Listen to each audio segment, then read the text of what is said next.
Glory to God. நம்முடைய பிதாவாகிய தேவனாலும் கர்த்தராகிய இயேசு கிறிஸ்துவினாலும் உங்கள் அனைவருக்கும் கிருபை இரக்கமும் சமாதானமும் உண்டாவதாக. ஆமென். அல்லேலூயா. மார்க்கு எழுதின சுவிசேஷம் 8ஆம் அதிகாரம் 36வது வசனத்தை நாம் வாசிக்கும் பொழுது, மனுஷன் உலகம் முழுவதும் ஆதாயப்படுத்திக் கொண்டாலும் தன் ஜீவனை நஷ்டப்படுத்தினால் அவனுக்கு லாபம் என்ன? அல்லேலூயா. ஆண்டவராகிய இயேசு கிறிஸ்து சொன்ன வார்த்தை தான் இந்த வார்த்தை. மனுஷன் உலகம் முழுவதையும் ஆதாயப்படுத்திக் கொண்டாலும் தன் ஜீவனை நஷ்டப்படுத்தினால் அவனுக்கு லாபம் என்ன?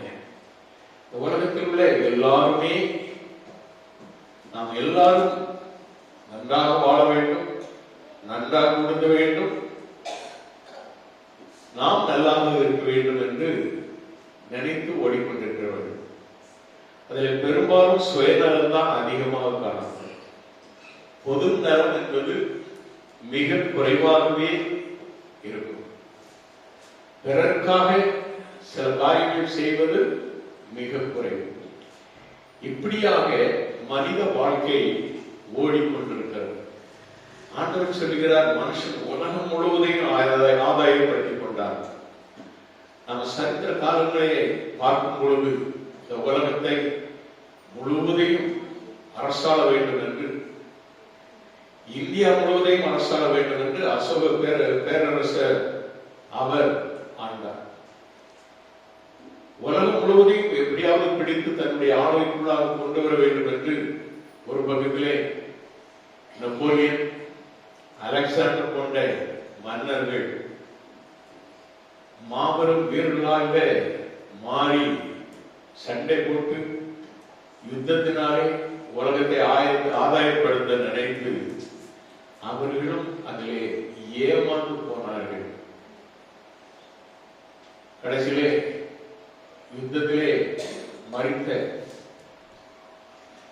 ஒரு மாவீரன் தன்னுடைய கரங்களை என்ன செய்தான், பிரேதப்பட்டிக்கு வெளியில போடுங்க, நான் ஒன்றும் கொண்டு போகவில்லை, எல்லாரும் பார்க்கணும் அப்படின்னு சொல்லிட்டான். யுத்தத்துல சாகல, ஜஸ்ட் ஒரு ஃபீவர். யுத்தத்துல நெஞ்சுக்கு நேர துப்பாக்கி குண்டையோ வாழையோ குத்தப்பட்டு அவன் சாகல, ஒரு ஃபீவர். நல்லா ஞாபகம், எப்பேற்பட்ட வீரனாக இருந்தால் ஒரு சிறிய நோயும் கூட மரணம் என்பது வரும். மரணம் என்பது எல்லாருக்கும் பொது. மறித்துதான் ஆக வேண்டும். உலகத்தில் பிறந்தவர்கள் அனைவரும் மறித்துதான் ஆக வேண்டும். ஆனால் கிறிஸ்தவர்களுக்கு இன்னும் அழுத்தமாக சொன்னால், விசுவாசிகளுக்கு, இயேசுவை நம்பி, இயேசுதான் தெய்வம், அவர்தான் எனக்காக ரத்தம் சிந்தி மறித்து உயிர் தெழுந்த உயிருள்ள தேவன் அவர் என்று விசுவாசிக்கிறவனுக்கு ஒரே ஒரு மரணம், இந்த சரீர மரணம் தான். அப்படி ஆண்டவர் இயேசுவை விசுவாசியாதவர்களுக்கு 2 மரணம். ஒன்று சரீர மரணம், இன்னொன்று ஆத்ம மரணம். நரகத்திலே அனுதினமும் மரணத்தின் வேதனையை அனுபவித்துக் கொண்டிருப்பார்கள். இதுதான் நமக்கு சொல்லப்படுகிற சத்தியம், நாம் அறிந்து கொண்ட சத்தியமும் அதுதான். அப்படினாலே நாம் நம்முடைய ஆத்மாவை காத்துக்கொள்ள வேண்டும். மனுஷன் தன் ஜீவனுக்கு ஈடாக எண்ணத்தை கொடுப்பான் என்று 37வது வசனம் சொல்லுகிறது. மார்க்கு 8:37 வசனம் என்ன சொல்கிறது? மனுஷன் தன் ஜீவனுக்கு ஈடாக எண்ணத்தை கொடுப்பான். எல்லா ஆசிவாசிகளும் ஐசியூவில் போய் உட்கார்ந்த உடனே எல்லாவற்றையும் விட்டு செலவழிப்பாங்க. ஒருவேளை திரும்பி வந்தா ஓகே, திரும்பி வரலன்னா போன பணம், கடன் வாங்கின பணம் எல்லாமே அவ்வளவுதான், எல்லாமே அவுட். ஒரு சீட்டாட்டத்துல ஒரு கேம்பிளிங்ல தோன்றது மாதிரி அவருடைய வாழ்க்கை தோற்றுவிடும். ஆனால் உயிர் வாழும் நாட்களிலே உண்மை தெய்வத்தை நம்பி அவருக்கு நம்முடைய ஆவி ஆத்மா சரீரத்தை ஒப்பு கொடுத்து நாம் வாழ்ந்தால் நம்முடைய ஜீவன் ஈடே நமக்காக பரலோக தேவன் ஆயத்தப்படுத்தி இருக்கிற பரலோகத்திற்குள்ளே நாம் நுழைவோம். ஆண்டவர் இயேசு வரும் பொழுது நாம் ஆயத்தமாய் இருந்தால் அவருடைய வருகையிலே எடுத்துக் கொள்ளப்படுவோம். நாட்கள் கொடிதாய் இருக்கிறது. இன்னும் காலம் செல்லாது. வேதம் என்ன சொல்கிறது? இன்னும் காலம் செல்ல. நாம் இருக்கிற காலத்தில் தான் இப்படிப்பட்ட ஒரு அற்புதமான அதிசயமான காரியத்தை நாம் பார்க்க போகிறோம். பார்ப்பதோடு அல்ல, அந்த அனுபவத்திலே நாம் பரலோகம் செல்ல வேண்டும். இதுதான் ஆண்டவர் நமக்கு ஒவ்வொரு நாளும் கொடுக்கிற ஒரு வார்த்தை, இடித்துரைக்கும் வார்த்தை. மகனே மகளே உன் இருதயத்தை தா என்று ஆண்டவர் சொல்லுகிறார். நீதிமொழியின் புத்தகத்திலே நம்முடைய இருதயத்தை ஆண்டவர் கொடுக்க வேண்டும். 35வது வசனம் சொல்லுகிறது, தன் ஜீவனை ரட்சிக்க விரும்புகிறவர் அதை இழந்து போவான். என் நிமித்தமாகவும் சுவிசேஷத்து நிமித்தமாகவும் தன் ஜீவனை இழந்து போகிறவன் அதை ரட்சித்துக் கொள்ளுவான் என்று வேதம் சொல்லுகிறது. சுவிசேஷத்தை கேளுங்க, ஆண்டவர் இயேசுவை சார்ந்து வாழுங்க, இயேசு கிறிஸ்துவை ஏற்றுக்கொண்டு வாழுங்க. உங்களுடைய உள்ளத்தில் எப்பொழுதும் ஆண்டவரை துதித்து ஸ்தோத்திரித்து வாழ பழகிக் கொள்ளுங்க. ஜெபியுங்க, இடைவிடாமல் ஜெபியுங்க. எப்பொழுது என்ன நடக்கும் என்பது நமக்கு தெரியாது. நேற்றைய மத்தியானம் அப்படின்னு சொன்னா அது அமெரிக்காவுக்கு ஏறும் நடுவீசி. அவர்கள் இஸ்ரவேல் முதலாவது அந்த குண்டை ஈரானிலே போடுகிறார்கள். அமெரிக்காவும் இணைந்து கொள்கிறது. இப்படிப்பட்ட ஒரு கொடூரமான ஒரு தாக்குதல் நடைபெற்ற வேளையிலே ஈரானில் உள்ள அந்த கமெனின்னு சொல்லக்கூடியதான அந்த ஈரான் நாட்டு தலைவர், மத தலைவர் கூட அந்த நாட்டை வழிநடத்தி செல்கிற முக்கியமான ஒரு தலைவர் கொல்லப்படுகிறார். நினைத்து பார்த்துக்க முடியுமா? யார் நினைத்து பார்க்க முடியும்? தலைவர் என்று சொன்னால் நல்ல சுகபோகமான ஒரு வாழ்க்கை இருக்கும். நெருக்கடிகள் இருக்கும். நெருக்கடி இல்லாமல் தலைவர்கள் யாருமே வாழ முடியாது. எல்லா தலைவர்களும், நம்ம ஆளும் கூட விடி விடிய தூக்கம் இல்லாமல் தான் இருப்பார் நம்ம நாட்டு தலைவர். அதனால விடிய போய் அங்கே போய் எட்டி பார்த்து, எப்பா மொசாடு வச்சு என்ன அடிச்சிடாது, கால் போய் விழுந்து வந்தார். கர்த்தருக்கு சுதந்திரம். அல்லேலூயா. ஆக இப்படியெல்லாம் உலகம் காணப்படுகிற வேளையிலே நாம் நம்முடைய ஜீவனை என்ன செய்ய வேண்டும்? காத்துக் கொள்ள வேண்டும். மனுஷன் உலகம் முழுவதையும் ஆதாயப்படுத்திக் கொண்டாலும் தன் ஜீவனை கஷ்டப்படுத்தினால் அவனுக்கு ஒரு லாபமும் கிடையாது. அதனாலதான் அப்போஸ்தலனாகிய பவுல் பிலிப்பியருக்கு எழுதும் பொழுது அவர் சொல்கிறார். பிலிப்பியர் 1ஆம் அதிகாரம் 21வது வசனத்துல அப்போஸ்தலனாகிய பவுல் சொல்லும் பொழுது, கிறிஸ்து எனக்கு ஜீவன், சாவு எனக்கு ஆதாயம். நீ கிறிஸ்துவை உனக்கு சொந்தமாக்கி கொண்டா உன்னுடைய சாவு கூட ஆதாயமாக மாறும். எல்லாரும் மரணத்துக்கு பயந்து வாழ்வாங்க. மரணம் என்பது ஒரு கொடிய ஒரு காரியம் போல நீங்க நினைக்கலாம். நான் அந்த வாழ்விலே கடந்து சென்றவர். மே மாதம் 2014 14ஆம் தேதியிலே அந்த இரவிலே என்னுடைய ஆத்மா எடுத்துக் கொள்ளப்பட்டது.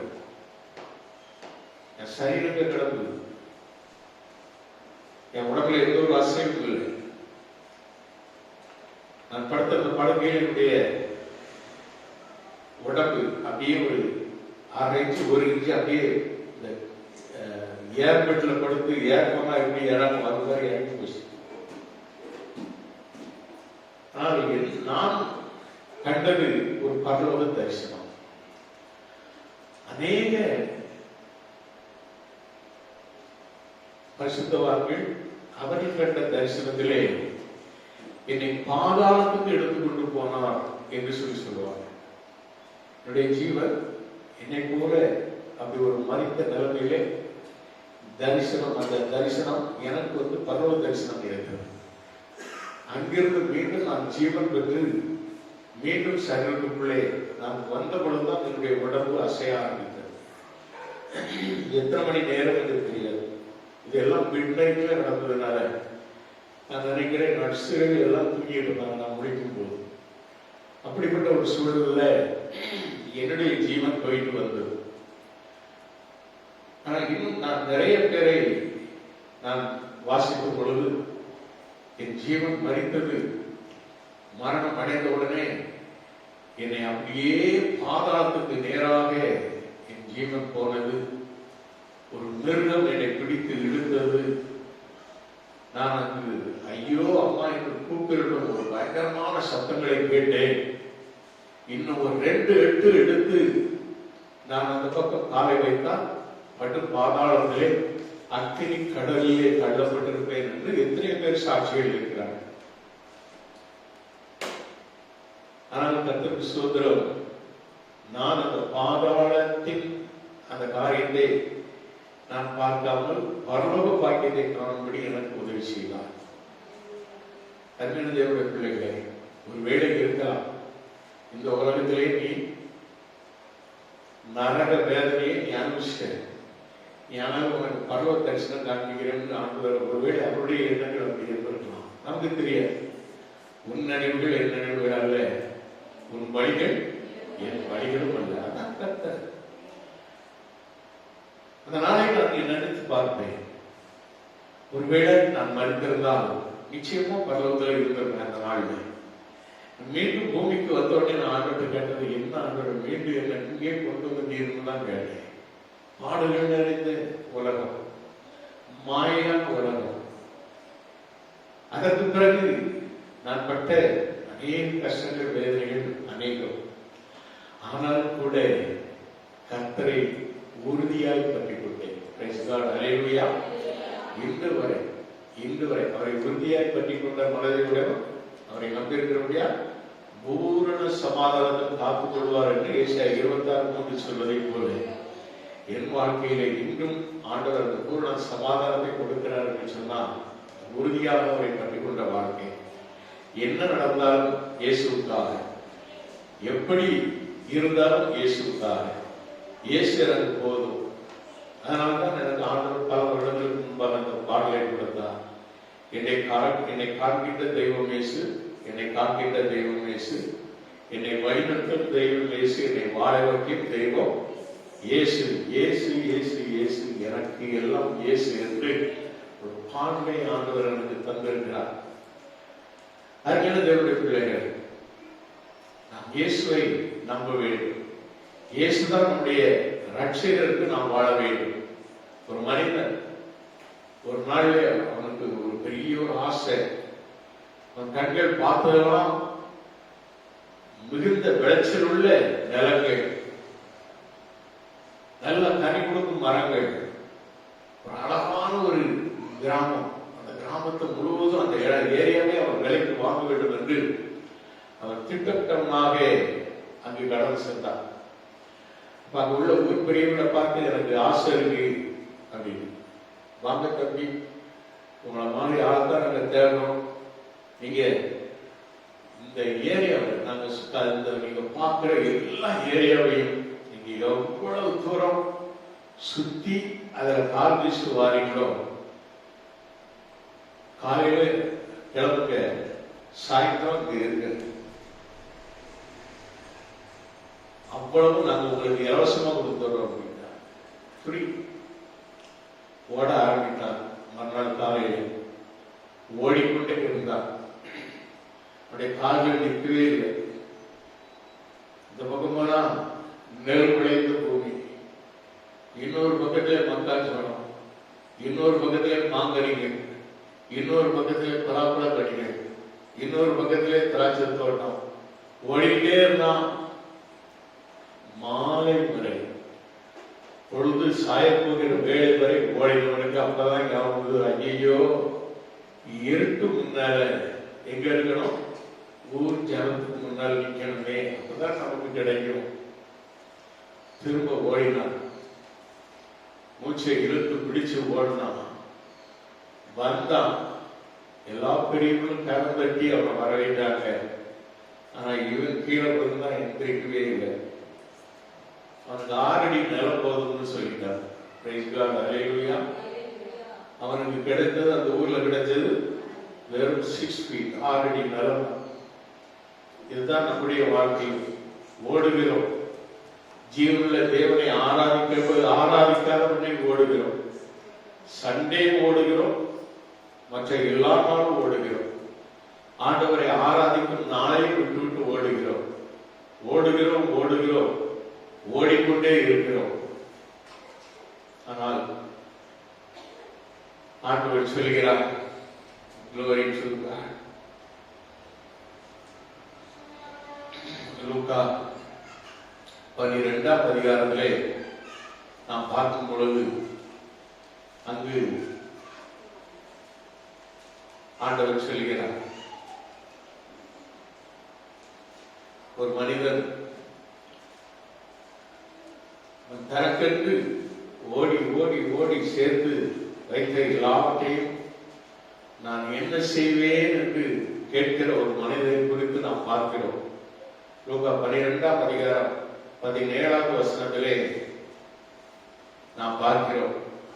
16வது வசனத்திலே அவனை குறித்து ஆண்டவர் சொல்கிறார். அல்லாமலும் ஒரு ஊமையை அவர் அவர்களுக்கு சொன்னார், ஐஸ்வர்யமுள்ள ஒருவருடைய நிலம் நன்றாய் விளைந்தது.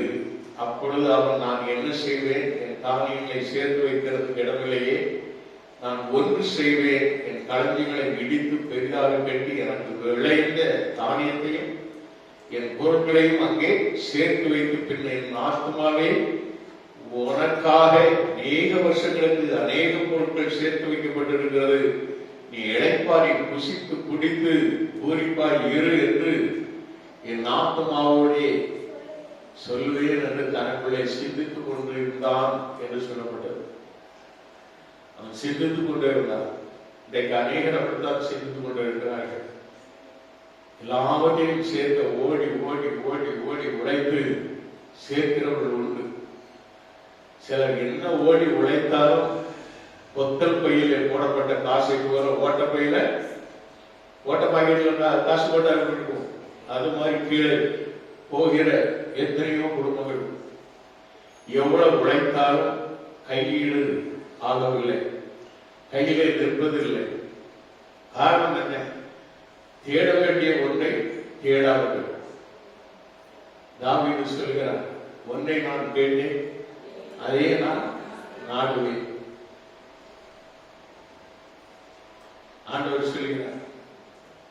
நான் நினைக்கிறேன் லூக்கா 10:41-42 வசனங்களை வாசிக்கும் பொழுது மார்த்தாளை பார்த்து ஆண்டவர் சொல்கிறார், மரியாள் தன்னை விட்டு எடுபடாத நல்ல பங்கை தெரிந்து கொண்டாள் என்று.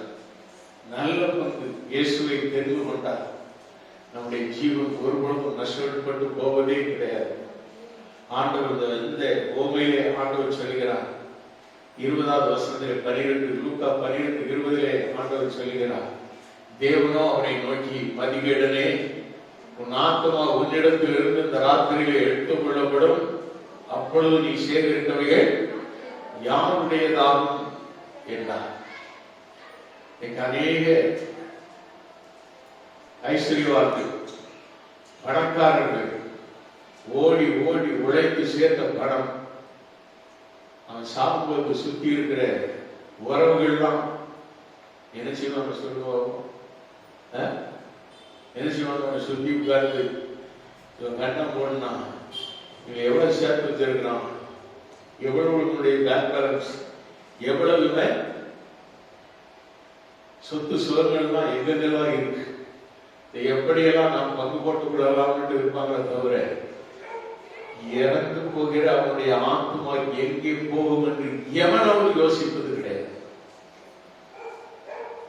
அவ்வளவு சொத்து சுகத்தை நமக்கு வைத்து விட்டு போகிற இவன், இன்று மறிக்க போகிற இவன் எங்க இருப்பான்? அவனுடைய ஆத்மா எங்க இருக்கும்? அவனுடைய ஜீவன் எங்க இருக்கும்? யாராவது நினைத்து பார்ப்பார்களா? ஒருவரும் அப்படி நினைத்து பார்க்கவே கிடையாது. நினைக்க வேண்டும்.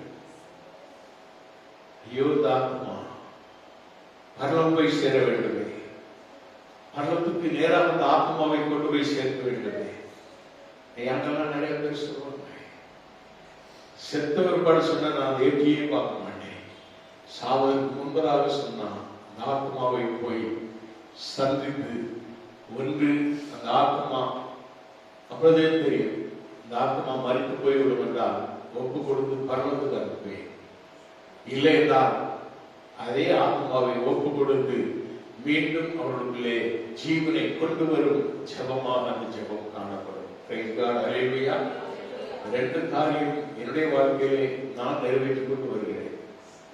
செத்தவர்கள் சாவு கிடக்கிறதுக்கு முன்னாடி சொல்லி வந்த அந்த ஆத்மாவை ஜெபம் பண்ணி ஒன்று பரவம் கொண்டு போய் சேர்க்கிறது. என்ன நீ அப்படி செய்வ? ஒரே ஒரு வார்த்தை, அந்த வேளையிலே அவனுடைய பாவத்தை மன்னிக்கும்படியாக பரலோகத்தில் இருக்கிற ஆண்டவர் காத்துக் கொண்டிருக்கிறார். உன் பாவங்களை அறிக்கை ஆண்டவருக்கு இப்பொழுதாவது நீ என்ன செய்? உன்னை முழுமையாக ஒப்பு கொடு. நீ ஒப்பு கொடுத்தால் கர்த்தர் உன் பாவத்தை மன்னித்து உன் பாவத்தின் தோஷத்திலிருந்து ஆண்டவர் என்ன செய்வார்? விடுவிப்பார் என்பதை திட்டவட்டமாக அவர்களுக்கு சொல்ல ஆரம்பித்து அந்த படுக்கையிலேயே அவர்கள் ஒப்பு கொடுத்து ஒன்று ஜீவனை விட்டு பரலோகம் செல்வார்கள். ஏனென்றால் அவர்கள் மறிக்கும் வேலையை கூட ஆண்டவர் எனக்கு தெரியப்படுத்தி இருக்கிறார். அதைத்தான் நான் சொல்கிறேன். உறுதியாக அந்த ஆத்மாவோடு கூட நான் பேசினேன். அவர்கள் ஒப்பு கொடுத்து பரலோகம் போய் சேர்கிறார்கள். இப்பொழுது அவர்கள் ஆத்மா பிரிந்து போகிறது என்பதை கூட ஆண்டவர் வெளிப்படுத்துவார். அதே வேளையிலே மீண்டும் அந்த ஆத்மாவை ஆண்டவர் அவர்களுடைய தந்து இன்னும் இந்த பூமியிலே நீங்கள் வாழ வேண்டும் என்று சொல்லி ஆண்டவர் விரும்பும் பொழுது அவர்கள் பாவ மன்னிப்போடு இனிமே நான் பாவம் செய்ய மாட்டேன், இனிமே நான் அந்த பரமன் இயேசுவையே தெய்வமாக கொண்டு அவருடைய சமூகத்திலே நான் வாழுவேன், அவரை தேடுவேன், கர்த்தரே தேடுவேன் என்று உறுதியான ஒரு நம்பிக்கையோடு பாவ மன்னிப்பு நிச்சயத்தை பெற்றவர்களாக ஆண்டவரை மாற்றி தேவ சமூகத்திலே கொண்டு வந்து நிறுத்துவார். ரெண்டும் தான் ஆண்டவர் எனக்கு கொடுத்த ஊழியத்திலே மிக சிறப்பான ஊழியமாக நான் அதை செய்து கொண்டு வருகிறேன். கர்த்தருக்கு ஸ்தோத்திரம். அருமையான தேவனுடைய பிள்ளைங்க, இந்த உலகத்திலே நாம் பார்க்கும் பொழுது 6ஆம் அதிகாரம் ரோமர் 6:23 சொல்கிறது, பாவத்தின் சம்பளம் மரணம், தேவனுடைய கிருபை வரமும் நம்முடைய கர்த்தராகிய இயேசு கிறிஸ்துவினால் உண்டான நித்திய ஜீவன் என்று சொல்லப்படுகிறது. நம்மை பார்த்து, நம்ம ஒவ்வொருவரையும் பார்த்து அப்போஸ்தலனாகிய பவுல் ரோம சபையை பார்த்து சொன்ன வார்த்தை, முன்னே நீங்கள் பாவத்திற்கு அடிமைகளாக இருந்தும் இப்பொழுது உங்களுக்கு ஒப்புவிக்கப்பட்ட உபதேச சட்டத்திற்கு நீங்கள் மனப்பூர்வமாய் கீழ்ப்படிந்ததினாலே தேவனுக்கு ஸ்தோத்திரம். பாவத்தில் நின்று நீங்கள் விடுதலையாக்கப்பட்டு நீதிக்கு அடிமைகளானீர்கள் என்று 17-18 வசனங்களிலே சொல்கிறார். அருமையான தேவனுடைய பிள்ளைகள், ஸ்தோத்திரம். நம்முடைய ஆண்டவர் ரட்சிக்கிறவர் மாத்திரமல்ல, 19வது 21வது வசனத்திலே நாம் வாசிக்கும் பொழுது, இப்பொழுது உங்களுக்கு வெட்கமாக தோன்றுகிற காரியங்களினாலே அக்காலத்தில் உங்களுக்கு என்ன பலன் கிடைத்தது? அவைகளின் முடிவு மரணமே. இப்பொழுது நீங்கள் பாவத்தினின்று விடுதலையாக்கப்பட்டு தேவனுக்கு அடிமைகள் ஆனால் பரிசுத்தமாக்குதல் உங்களுக்கு கிடைக்கும் பலன், முடிவோ நித்திய ஜீவன். நாம் எப்பொழுது நம்முடைய பாவத்தின் அடிமைத்தன வாழ்க்கையிலிருந்து நாம் விடுவிக்கப்படுகிறோமோ, நாம் மீட்கப்படுகிறோமோ, கிறிஸ்துவுக்கு அடிமைகளாக வாழ்வதற்கு ஒப்புக் கொடுக்க வேண்டும். பாவத்திலிருந்து விடுதலையாகிறோம். ஆனால் விடுதலையாக்கப்பட்டவர்கள் அதே லெவல்லையே அப்படி நாம் பயணித்தால் மீண்டும் அந்த பாவம் நம்மளை மேற்கொள்வதற்கு மீண்டும் மீண்டும் நம்மை தூண்டிக் கொண்டே இருக்கும். நாம் நன்மை செய்ய வேண்டும் என்று நினைப்போம், நன்மை செய்யாதபடிக்கு நம்மை இன்னொரு ஆவி சாத்தானுடைய கிரியை நம்மை துரத்தி கொண்டே இருக்கும். அதனால்தான் பாவத்தினின்று நீங்கள் விடுதலையாக்கப்பட்டு நீதிக்கு அடிமைகளானீர்கள் என்று 18வது வசனத்திலே 6:18 நாம் வாசிக்கிறோம். நாம் உடனேயே பாவத்திலிருந்து விடுதலையாக்கப்பட்டு நீதிக்கு அடிமையாக வேண்டும், இயேசுவுக்கு அடிமையாக வாழ வேண்டும். நம்முடைய ஜீவிதம் முழுமையாக ஒப்புக் கொடுக்கப்பட்டு இயேசு ஆளுகை செய்ய வேண்டும். நம்மை ஆட்கொண்டு வழிநடத்தும் ஆண்டவர் இயேசுவாக இருக்க வேண்டும். நாம் மாம்சத்தில் வாழ்ந்தால் அப்போஸ்தலனாகிய பவுல் அதைத்தான் சொல்லுகிறார். 7ஆம் அதிகாரம் 15 இருந்து நாம் வாசிக்கும் பொழுது நாம் பார்க்கலாம். எப்படி எனில் நான் செய்கிறது எனக்கே சம்மதி இல்லை, நான் விரும்புகிறதை செய்யாமல் நான் வெறுக்கிறதையே செய்கிறேன். இன்னைக்கு அநேகம் தான். நான் விரும்பியா குடிக்கிறேன், நான் விரும்பியா சிறுக்கு அடிக்கிறேன், நான் விரும்பியா கஞ்சா அடிக்கிறேன் அப்படின்னு சொல்லுவாங்க. ஏன்னா அவங்க அதுக்கு அடிமை ஆயிட்டாங்க. இப்ப அவங்க விரும்பாவிட்டாலும் கூட அது அவங்களை இழுத்துக் கொண்டே இருக்கு. அந்த பாவ வாழ்க்கையில அவங்களை இழுத்துக் கொண்டே இருக்கு. அந்த பாவ வாழ்க்கையை அவங்களை அடிமையாக்கி கொண்டே இருக்கு. அதைத்தான் அப்போஸ்தலனாகிய பவுல் ரொம்ப தெளிவாக சொல்கிறார். அவர் சொல்கிறார் 17வது வசனத்திலே, ஆதலால் நான் அல்ல, எனக்குள் வாசமாயிருக்கிற பாவமே அப்படி செய்கிறது. பாவத்தில் இருந்து முற்றிலுமாக நாம் விடுவிக்கப்பட வேண்டும். அந்த பாவத்தை நாம் விட்டு அகன்று நாம் என்ன செய்ய வேண்டும்? இயேசு வண்டையிலே வர வேண்டும். இயேசுவே ரட்சகருக்கு அவருடைய பாதத்திலே விழுந்து சரணாகதி அடைய வேண்டும். சரண். அதனால்தான் ஒரு பக்தர் பாடும் பொழுது அவருடைய பாடுறார், I surrender all, I surrender all. எல்லாவற்றையும் ஆண்டவருடைய பாதத்திலே என்ன செய்யணும்? சமர்ப்பிச்சார். நக்சலைட்டுகள் அவர்கள் எங்களுடைய வாழ்க்கையை நாங்கள் மாற்றிக்கொள்ளப் போகிறோம் என்பதற்கு அறிகுறியாக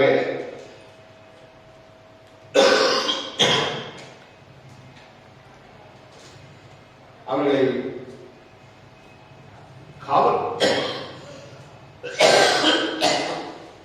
காவல் அதிகாரிகளுக்கு முன்பதாக நம்முடைய எல்லா ஆயுதங்களையும் கொண்டாந்து சமர்ப்பித்து விட்டு நெடுஞ்சாக்கடையாக விடுகிறாங்க.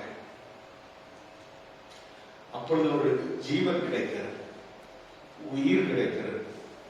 அவர்கள் சரண்டர் ஆயிட்டாங்க. இனி நாம் இந்த தப்பை பண்ண மாட்டோம். அதிகாரிகள் அவர்களுக்கு விடுதலை கொடுப்பது மட்டுமல்ல, அவர்களை கண்காணித்துக் கொண்டே இருப்பார்கள். நம்மையும் ஒருவர் கண்காணித்துக் கொண்டிருக்கிறார். தன்னுடைய கண்கள் எவ்விடத்திலும் இருந்து நல்லோரையும் தீயோரையும் நோக்கி பார்க்கிறது. இன்னொரு இடத்திலே நாம் வாசிக்கும் பொழுது எபிரேயர் 4:13 என்று நினைக்கிறேன், கர்த்தருடைய சுதந்திரம் அவருடைய கண்களுக்கு மறைவான சிருஷ்டி ஒன்றும் இல்லை, எல்லாம் அவருடைய கண்களுக்கு முன்பாக நிர்வாணமாயும் வெளியரங்கமாயும் இருக்கிறது. அவருக்கே நாம் கணக்கு ஒப்புவிக்க வேண்டும் என்று வேதம் சொல்கிறது. அருமையான தேவனுடைய பிள்ளைகள், நாம் ஆண்டவருக்கு நம்மை முழுமையாக ஒப்புவிக்கும் பொழுது அவர் நம்முடைய வாழ்வை பொறுப்பேற்று நடத்துகிறார். 1993 அக்டோபர் 23 நான் அதைத்தான் செய்தேன். இன்று வரை எனக்காக யுத்தம் செய்பவர் இயேசு, எனக்காக வழக்காடுபவர் இயேசு, எனக்கு முன் செல்பவர் இயேசு, என்னை கரம் பிடித்து வழிநடத்துபவர் இயேசு, என்னை வாழ வைப்பவர் இயேசு, என்னை வழி நடத்துபவர் இயேசு, எனக்காக ஜீவன் தந்த இயேசு, அவரே இரட்சகராக இருந்து என்னை எல்லா பொல்லாப்புக்கும் விலக்கி பாதுகாத்து வழிநடத்த வருகிறார். அதுல எந்த ஒரு சந்தேகமும் எனக்கு கிடையாது. எத்தனையோ முறை பாவங்கள் என்னை அணுகும், எத்தனையோ முறை பலவிதமான நெருக்கங்கள் என்னை சூழ்ந்து கொள்ளும். எல்லாவற்றிலும் இருந்து என்னை காத்து வழிநடத்துகிற இயேசு என்று எனக்கு ஒரு இருக்கிறார். அவர் எனக்காக மரித்த ஆண்டவர், எனக்காக ஜீவன் தந்த ரட்சகர், எனக்காக தம்முடைய ரத்தத்தை ஊற்றி கொடுத்து என் மேல் அவருடைய ரத்தத்தை தெளித்து என்னை பரிசுத்தமாக்கினவர். அவரே எனக்குள்ளும் வாழ்கிற இயேசுவாய் இருந்து என்னை காக்கிறார் என்ற விசுவாசம் எனக்குள்ளே காணப்படுகிறது. அருமையான தேவனுடைய பிள்ளைகளே, இங்கு அப்போஸ்தலனாகிய பவுல் கதறுகிறார். ஆதலால் நான் அல்ல, எனக்குள் வாசமாயிருக்கிற பாவமே அப்படி செய்கிறது. அது எப்படி என்னிடத்தில், அதாவது என் மாம்சத்தில் நன்மை வாசமாய் இருக்கிறது என்று நான் அறிந்திருக்கிறேன். நன்மை செய்ய வேண்டும் என்று விருப்பம் என்னிடத்தில் இருக்கிறது, நன்மை செய்வதோ என்னிடத்தில் இல்லை.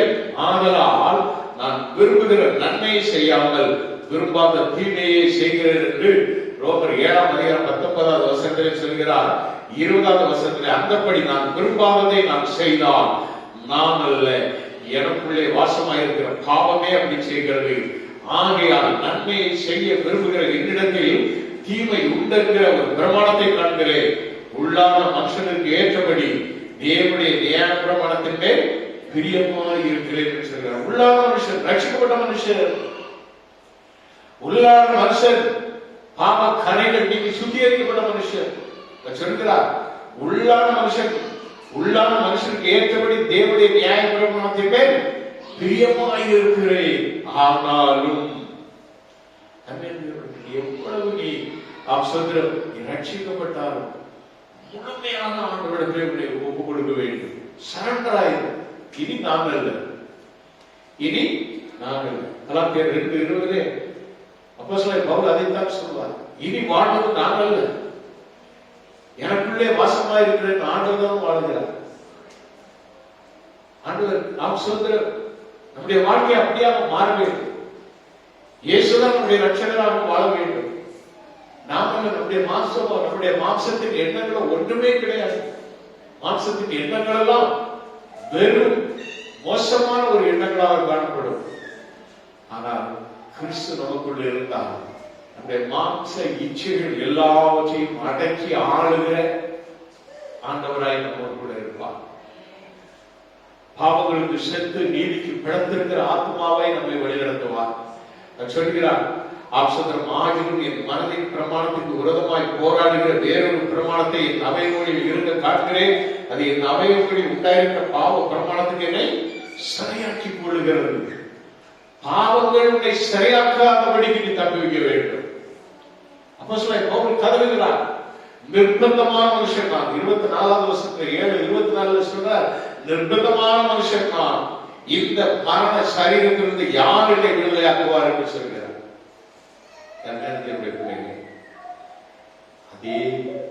அதே பவுல்தான், அதே பவுல்தான் யார் என்னை விடுதலையாக்குவார் என்று சொன்ன அந்த பவுல்தான் சொல்கிறார். பிலிப்பியர் 1:21 கிறிஸ்து எனக்கு ஜீவன், சாவு எனக்கு ஆதாயம். அல்லேலூயா.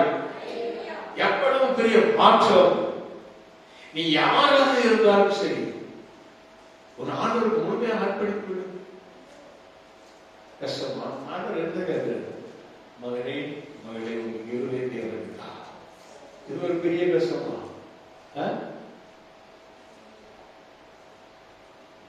நம்மள 2 வழிகள். ஒன்று மத்தேயு 7ஆம் அதிகாரம், மத்தேயு 7:13 நம்ம வாசிக்கும் பொழுது, மத்தேயு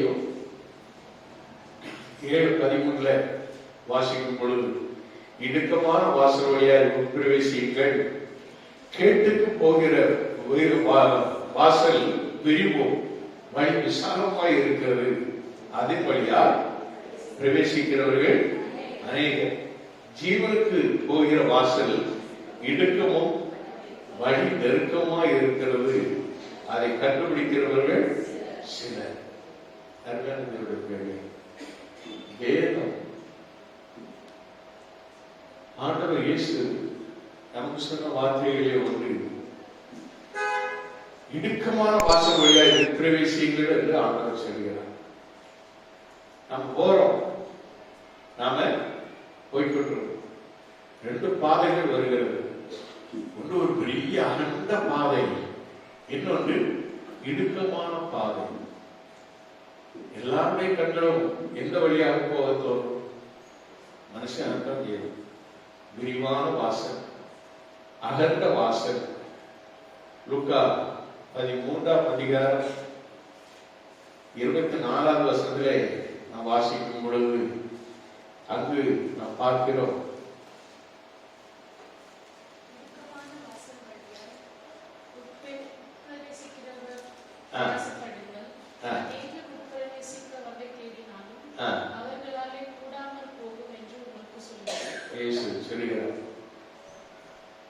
சொல்லுகிறார், இடுக்கமான வாசல் வழியாக பிரவேசிக்க பிரயாசப்படுங்கள். இயேசு சொன்ன வார்த்தை இருந்தார். அது முந்திர வசனத்தில் வாசிக்க, அப்பொழுது ஒருவர் அவரை நோக்கி, ஆண்டவரே, ரட்சிக்கப்படுகிறவர்கள் சில பேர் தானோ என்று கேட்டார். அதுதான் ஆண்டவர் சொல்லுகிற வார்த்தையை. எல்லாருக்கும் ஆண்டவர் ரட்சிப்பு கொடுக்கிறாரு. எல்லாரையும் ஆண்டவர் ரட்சிக்க விரும்புகிறாரு. ஒருவரும் கெட்டு போகாதபடி. யோவான் 3:16 வசனமே அதுதான். ஒருவரும் கெட்டு போகாதபடி எல்லாரும் நித்திய ஜீவனை அடைய வேண்டும் என்ற ஒரு உன்னத நோக்கத்தோடு ஆண்டவர் இந்த உலகத்திலே அன்பு கூர்ந்தார். எவ்வளவாய் அன்பு கூர்ந்தார். அந்த வேத வசனம் அப்படித்தான் சொல்லுகிறது. அப்படிமானவர்களே, நாம் எவ்வளவாய் ஆண்டவர் அன்பு கூர்ந்திருக்கிறார். ஒருவரும் கெட்டு போக, எல்லாரும் நித்திய ஜீவனை அடைய வேண்டும். எல்லாருக்கும் சுவிசேஷம் போய் சென்றடைய வேண்டும். அப்பொழுது முடிவு காலம் வரும். எல்லாரும் சத்தியத்தை அறிய வேண்டும். அப்பொழுது முடிவு காலம் வரும். எல்லாரும் இயேசுவை ஏற்றுக்கொண்டார். இயேசு எவ்வளவு சந்தோஷமா இருப்பார். ஆனால் யாருமே அதை செய்வது கிடையாது. அதைத்தான் வேதம் தெளிவாக சொல்லுகிறது. இந்த 13:24 நம்ம வாசிக்கும் பொழுது, இடுக்கமான வாசல் வழியாய் உட்பிரவேசிக்க பிரயாசப்படுங்கள். அநேகர் உட்பிரவேசிக்க வகை தேடினாலும் அவர்களாலே கூடாமல் போகும் என்று உங்களுக்கு சொல்லுகிறேன்னு ஆண்டவரே சொல்லிட்டார். நிறைய பேர் பிரயாசப்பட மாட்டாங்க. யாம் நம்ம இந்த இடுக்கமான என்ன கிறிஸ்தவ வாழ்க்கை என்ன சொல்லுகிறது? பாவம் செய்யாது, நீ சேர்க்கப்படாத, சேர்ந்து பிடிக்காத, தண்ணி அடிக்காத, பான் பறக்கூடாத, விபச்சாரம் பண்ணாத, களவு செய்யாத, கொலை செய்யாத, எத்தனை சொல்லுது?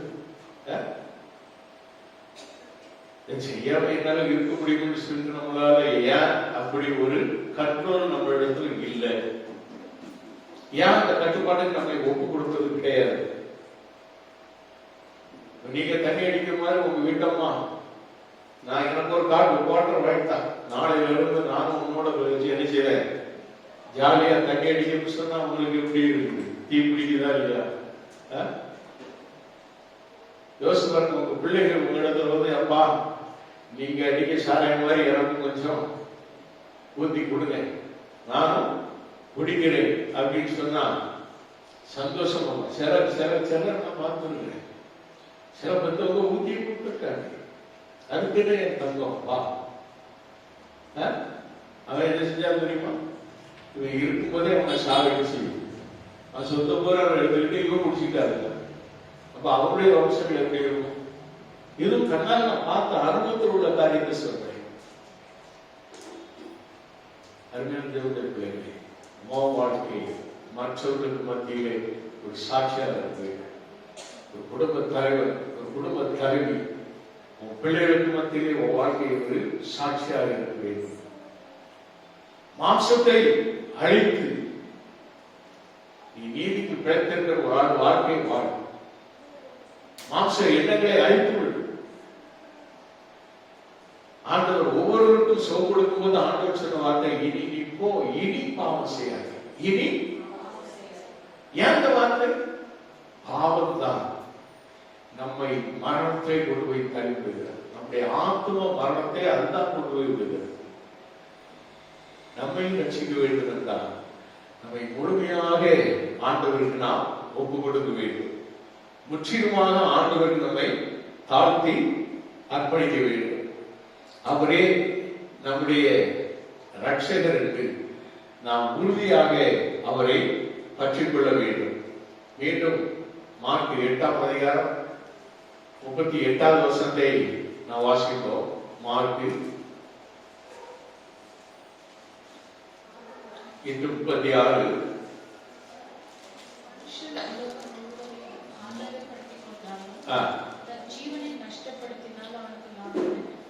மனுஷன் உலகம் முழுவதையும் ஆதாயப்படுத்திக் கொண்டாலும் தன் ஜீவனை நஷ்டப்படுத்தினால் அவனுக்கு லாபம் என்ன? அல்லேலூயா, அல்லேலூயா. நாம் நம்முடைய ஜீவனை நாம் நஷ்டப்படுத்தக்கூடாது. கொலை செய்யாதிருப்பாயாக அப்படின்னு சொல்லப்படுவது, கொலை என்பது நாம் அடுத்தவர்களை கொலை செய்வது அல்ல, நம்மையே நாம கொலை செய்யறோம். பார்த்தீங்களா? தற்கொலை என்பது அதை விட ஒவ்வொரு நாளும் எதை செய்யக்கூடாதோ, எந்த பாவத்தை செய்யக்கூடாதோ, எந்த தவறை செய்யக்கூடாதோ, எதை குடித்தால் நம்முடைய சரீரம் அழிந்து விடுமோ, எதை குடித்தால் நம்முடைய உடல் புற்றுநோய், நுரையீரல் பிரச்சனை, இப்படி சரீரத்துக்கு வியாதி வருமோ அத்தனையும் நாம் செய்யக்கூடிய கொலை தான். ஆண்டவர் சொல்றாரு, கொலை செய்யாத. நான் ஒரு நாள் கத்தியை எடுத்து கொலையே செய்து கிடையாது. நீ யோக்கியம் தானா? நீ அடிக்கிற பாக்கெட்டா அடிக்கிற சிகரெட்டு, நீ பாட்டில் அடிக்கிற தண்ணி, நீ ஒரு கொலைகாரன். பிரைஸ் காட், ஹல்லேலூயா. உன்னை நீயே கொலை செய்து கொண்டிருக்கிறாய். விபச்சாரம் செய்யாதிருப்பாய். ஆண்டவர் கொடுத்த 10 கட்டளை நீங்க யோசிச்சு பார்த்தீங்கன்னா, ஒவ்வொன்றுமே நாம் செய்யக்கூடிய தவறுகள், நம்முடைய ஜீவியத்திலே நாம் செய்யக்கூடிய தவறுகள் எல்லாம் விட்டு நான் உன்னை ஆட்கொண்டு வழிநடத்துவேன் ஆண்டவர் சொல்றேன். இதை எல்லாத்தையும் விட்டுட்டேன்னா நான் உன்னுடைய ஜீவனை நான் நினைச்சுவேன், நித்திய ஜீவனோடு கூட நான் இணைத்து உன்னை வாழ செய்வேன் ஆண்டவர் சொல்கிறார். உன்னை நித்திய ஜீவனுக்கு ஏதுவாக வழி நடத்துவதற்கு ஆண்டவர் பலவிதமாய் ஆண்டவர் என்ன செய்கிறார்? உனக்கு உன்னோடு கூட இருந்து பேசுகிறவராக இருக்கிறார். மார்க் 10ஆம் அதிகாரம் 45வது வசனத்திலே வாசிக்கும் பொழுது, அப்படியே மனுஷகுமாரன் ஊழியம் கொள்ளும்படி வராமல் ஊழியம் செய்யவும் அநேகரை மீட்கும் பொருளாக தம்முடைய ஜீவனை கொடுக்கவும் வந்தார் என்றார். பிள்ளைகளே, இயேசு பெருசு இந்த உலகத்துக்கு வந்து அவர் ஊழியம் கொள்ள வரவில்லை. எல்லாரும் வந்து எனக்கு ஊழியம் செய்யணும்னு ஆண்டவர் சொல்லவே இல்லை. அவர் ஊழியம் செய்தார். ஊழியத்திலே அநேகரை காப்பாற்றினார். அநேகருடைய ஜீவனை என்ன செய்தார்? அவசரம் உயிர்த்தெழப்பட்டார். ஆம், நாயனூர் விதவையுடைய மகன் மரித்தவனை உயிரோடு எழுப்பினார்.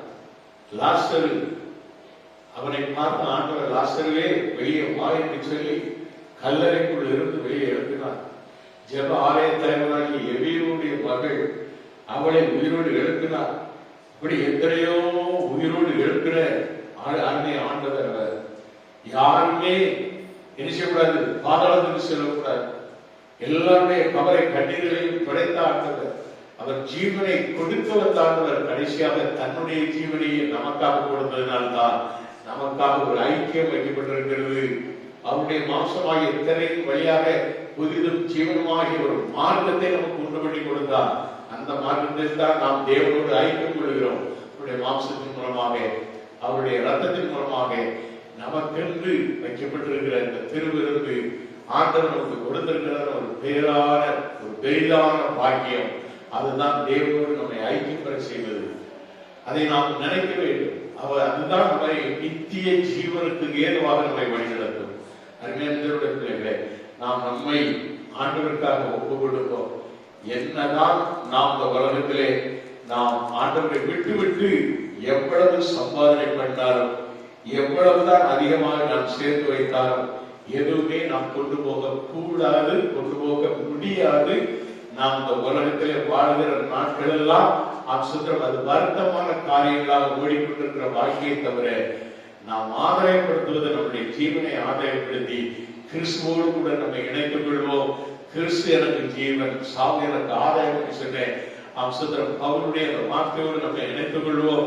கிறிஸ்துவே நம்முடைய ரட்சகர், அவரே நம்மை பாவங்களிலிருந்து விடுவிக்க வல்லவராய் இருக்கிறார், அவரே நம்மை பரவ ஒன்று சேர்க்க வல்லவராய் இருக்கிறார் என்று ஆண்டவரை நம்பி வாழ்வோம். இயேசு வரப்போகிறார், வரப்போகிற இயேசுவுக்கு நாம் ஆயத்தப்படுவோம். நம்முடைய ஆவி ஆத்மா சரீரம் ஆயத்தப்படட்டும், நம்முடைய சபை ஆயத்தப்படட்டும். மணவாட்டி சபையாக நம்முடைய சபை ஆயத்தப்படும் பொழுது மணவாளன் இயேசு தம்மோடு கூட சேர்த்துக் கொள்வார். அவருக்கே மகிமை உண்டாகும். அல்லேலூயா. மனுஷன் தன் ஜீவனுக்கு ஈடாக என்னத்தை கொடுப்பார் என்று சொல்லும் பொழுது நாம் ஒவ்வொருவரும் ஒரு ஆத்மாவை ஆதாயப்படுத்தினார். அதுதான் பரலோக தேவன் நம்மாலே மகிமைப்படுகிற காரியமாக காணப்படும். நாம் நம்முடைய ஜீவனை மாத்திரமல்ல ரட்சிப்பது, நம்முடைய அருகில் உள்ளவர்கள், எதிரில் உள்ளவர்கள், பழகினவர்கள் இவர்களுக்கு இயேசுவை சொல்லி அவருடைய ஜீவனை ஆதாயப்படுத்த வேண்டும். நாம் எவ்வளவு ஆத்மாக்களை ஆதாயப்படுத்துகிறோமோ அது எல்லாம் நம்முடைய கணக்கிலே இருக்கும். நாம் பரலோகம் செல்லும் பொழுது பெருமையாய் செல்லாதபடி அந்த ஜீவனுக்கு நாம் கொடுக்கிற சுவிசேஷம் தான். அதுதான் நமக்கு பலவிதமான கிரீடங்களை கொண்டு வரும். பலவிதமான கிரீடங்கள், என்னென்ன கிரீடங்கள் என்பதை கர்த்தருக்கு சித்தமான வரும் வாரங்களை நாம் பார்க்கிறோம். இப்பொழுது நாம் கண்களை மூடி நாம் செபிப்போம். ஆண்டவரே, மனுஷன் தன் ஜீவனுக்கு ஈடாக என்னத்தை கொடுப்பான் என்று சொல்லப்படுகிறதே, நாங்கள் இந்த உலகத்தில் வாழும் நாளெல்லாம்